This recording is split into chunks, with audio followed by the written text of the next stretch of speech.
Okay, so bit of breaking news in the last, well, really in the last 20 minutes. This broke at 2 minutes on X, 2 minutes to 10. It is now 18 minutes past 10 at the time I have hit play. So, we heard that Moses Itauma, who was advertised for the Usyk Dubois undercard, I would imagine that's not going to be the case now given the fact that this is just broke, was rumoured at the time to be facing Dillian Whyte on August the 16th. This came in the wake of Dillian Whyte pulling out of his fight. Well, we don't know who it was against or who it was proposed to be against anyway. I the undercard of Justice Huni Fabio Wardley over the weekend. He was meant to be on it, got pulled. Said there was a big fight lined up in the month of August 16th in particular.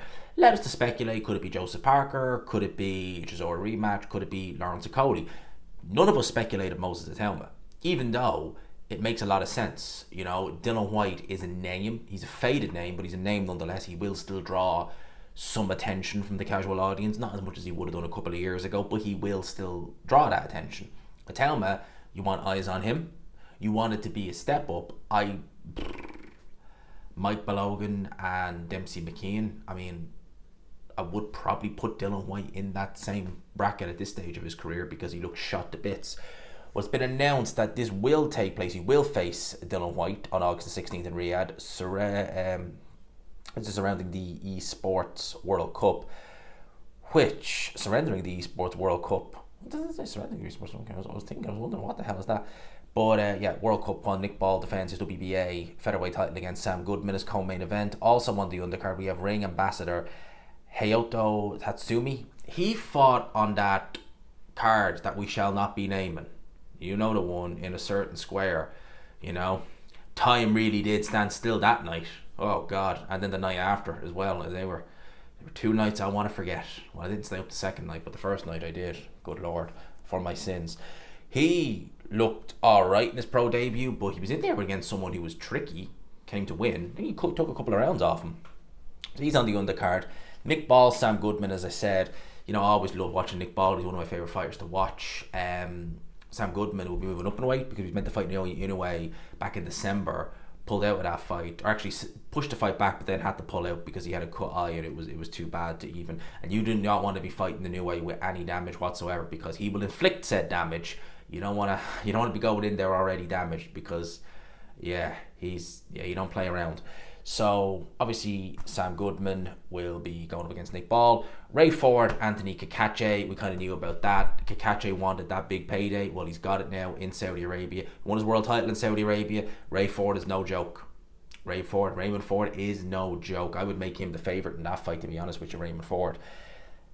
I'll go back to Dillian Whyte versus Itauma in a second, but then there's this one on the undercard. And this really, you know, I love the Riyadh shows, I do.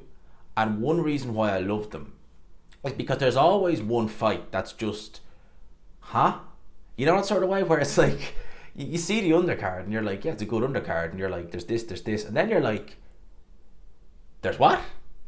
There's always like a fight like that where you just look at it and you kind of scratch your head and you're like, okay, why are we getting this?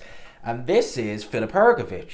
I all know Filip Hrgovic, highly ranked in the world. I think he's highly ranked by the IBF. I'm not 100% sure, but you know, world level heavyweight. Only lost to Daniel Dubois in a very, very competitive fight where he done very well. Did better than Anthony Joshua, and is on the comeback trails. Recently knocked off Joe Joyce in a competitive fight, but he won it clearly.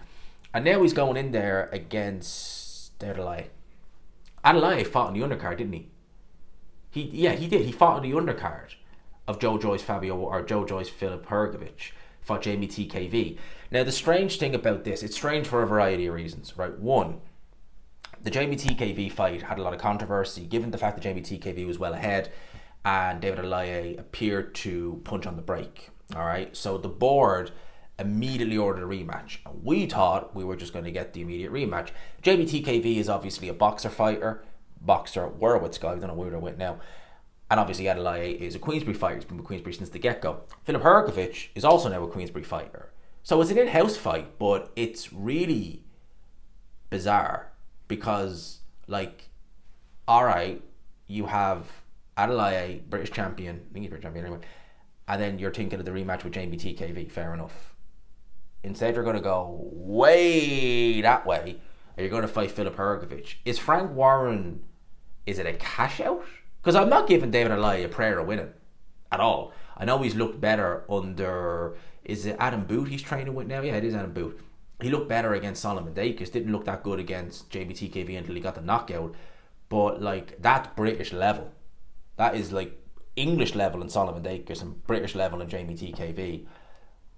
Like, Hrgovic is a top heavyweight. He's got one of the best chins in the heavyweight division. He's a decent puncher. He's going to run through David Adeleye. I don't understand this matchmaking at all. I really don't, truthfully. I don't get it.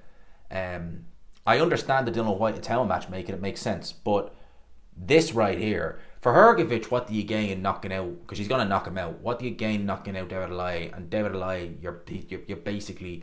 You probably could beat Jamie TKV again, legit. Well, it was legit the first time, but you know what I mean, no controversy. You're going to beat him again and then carry on, with your progression. You're going to fight Filip Hrgovic, who's probably going to put a beating on you, and I don't get it. Are they cashing him out? Is this even a cash out fight? Is even that? I don't know. So that's a bit of a strange one. I'm not going to lie. That's a bit of a strange one in a left field. In terms of the card, it's not terrible. It's not terrible. I wonder, will it be on pay-per-view though? Because I can't imagine a Itauma versus Whyte going on pay-per-view. I just can't. He's not quite there yet as a star. I reckon they might do this. Although, I don't know. They haven't mentioned pay-per-view or anything like that. It's a strange one for me. Sella, Queensbury Ring, everyone. It's not a bad card. Is it pay-per-view with a main event like this, which is, in my opinion, it's a mismatch. Itauma is going to beat Dillian Whyte handily. Again, if Itauma had fought Ebenezer Tete, that wouldn't have lasted a round. Dillian Whyte went 7-8 rounds with the guy, barely put a dent in him, and he looked as slow as anything. I mean, he's never been fast. Dillian Whyte has never been a fast heavyweight. So when you talk about a slow heavyweight who's now even slower against one of the fastest heavyweights in the division, in Moses Itauma, who can punch as well, man, Dillian Whyte is nah, man. He ain't gonna last very long. He ain't going to last very long at all. So those are my thoughts on that. Let me know your thoughts on the whole card as of itself, because I would imagine they might add maybe one or two more fights, maybe smaller fights onto the undercard. But as a whole, it's not a bad fight. It's not a bad card, I should say. It really isn't. Just some bizarre matchmaking in terms of Adeleye, Filip Hrgovic, not Fabio Wardy there, Filip Hrgovic.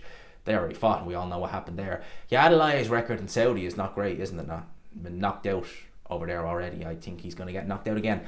Let me know your thoughts. Hope you enjoyed it, people. Smash the like button if you could. Hit subscribe, of course, if you haven't already. And until next time, peace.